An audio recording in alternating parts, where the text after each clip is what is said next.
Intel do virtually nothing despite massive profits. We begin, however, with Congressman Kevin Brady, Republican congressman from Texas.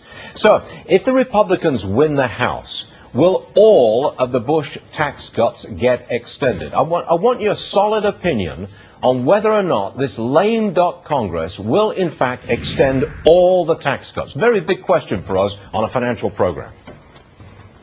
You know, it is. I think the Democrats intend to raise taxes on professionals and small businesses. They just don't want to do it before the election.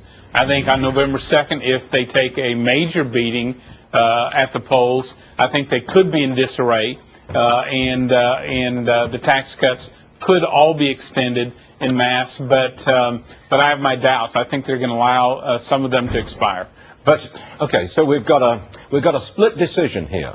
The lame duck Congress reconvenes. It's the same people in Congress as are there now, totally lame duck. Some will have been defeated, but they're sitting back again. And you can't tell us, hey, it's not your fault, but you can't say definitively whether or not all the tax cuts will be extended or not. It frankly is still up in the air, even when that Congress meets again. Well, it's unacceptable. At this point, we've known for years about the expiration date, not just of all the tax cuts, but of the death tax as well, coming back to life January 1st, the alternative minimum tax. All of this should have been dealt with long before this. I think Democrats are just running the clock out, and that's another reason why our economy is still struggling to recover. Okay, now let's move forward to the new Congress that takes their seats as of January of next year. I'm suggesting that we may well get a Republican House and a very significant Republican presence in the Senate. I'm suggesting that with the new Congress, when they take their seats, they will suggest extending all of the Bush tax cuts. Do you think that President Obama would veto that? You know, I think he likely could. House Republicans, let me just assure you, are going to extend all the tax cuts and deal with the death tax. I believe we can get that through the Senate. If the president vetoes it, I think it's at the risk of damaging this economy further. But Republicans governing the House, where all tax issues must start, you're going to see every tax increase taken off the table. Okay, now I'm just trying to think this through. The president vetoes the Republican measure to extend all Bush tax cuts. Okay. He says, no, we're not going to do that. He vetoes it. The Republicans in the House and the Senate don't have enough votes to override that veto. Therefore, I'm trying to think this through, everybody goes back to the old tax higher rates that were imposed on January the 1st, and they stay there because of the president's veto. Can you see that happening, Congressman?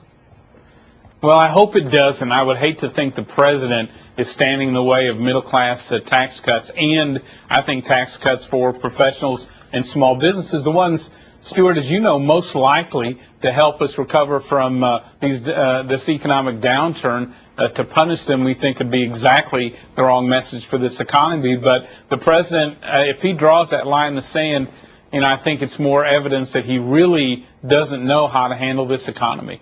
One last one.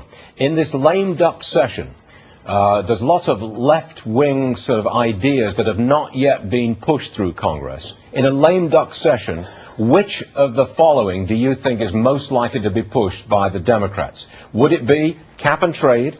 Would it be card check? Would it be some kind of new energy policy?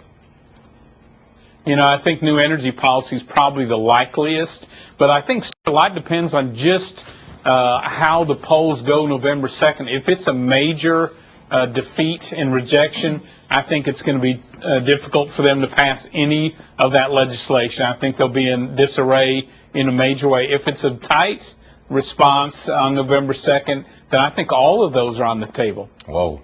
Congressman Kevin Brady, Republican, Texas, thanks for joining us. We need more input on this vital question of what we're going to pay in taxes next year. Thank you, sir. Appreciate it. Thank you, Stuart. All right, let's see now. We've got Apple stock crossing $300 a share, and we've got Intel, highly profitable. What's happening to that stock, though? Here's Nicole watching both stocks for us. Well, it's stellar gains again for Apple. Of course, they've had so much success with the iPad, now an all-time high a decade ago.